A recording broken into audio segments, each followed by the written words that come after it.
സാന്താമാർത്തയുടെ മുമ്പിലാണ് ഇപ്പോൾ നിൽക്കുന്നത്. അവിടെ കർദിനാൾമാരും വൈദികരും എല്ലാവരും റെഡി ആയിക്കൊണ്ടിരിക്കുന്നു. പ്രൊഫഷണലുള്ള ഒരുക്കങ്ങൾ അവിടെ ആരംഭിച്ചിരിക്കുകയാണ്. നിങ്ങൾക്ക് കാണാം, ആ പേപ്പൽ പതാക കാണുന്ന അതാണ് കാസ സാന്താമാർത്ത. ഫ്രാൻസിസ് പിതാവ് താമസിച്ചിരുന്ന അദ്ദേഹത്തിന്റെ റെസിഡൻസ്, ഭൗതിക ശരീരം അവിടെയാണ്. അവിടെ നിന്ന് ഉടനെ തന്നെ ഈ പ്രൊസഷനായിട്ട് ഇപ്പോൾ എല്ലാ കാര്യങ്ങളും ആരംഭിക്കുകയാണ്. അതിനുള്ള ക്രമീകരണ ഒരുക്കങ്ങൾ നടക്കുകയാണ്. കർദിനാൾമാരും വൈദികരും ബിഷപ്സും എല്ലാം അവിടെ ഓൾറെഡി ഉണ്ട്. ഇതാണ് ഇവിടുത്തെ ദൃശ്യങ്ങൾ.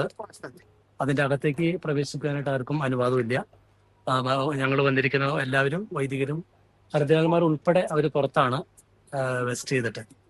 എത്രത്തോളം ആളുകൾ ഇപ്പോൾ അവിടെ ഉണ്ടാവും ഈ ഒരു പൊസഷനിൽ പങ്കെടുക്കാനായിട്ട്?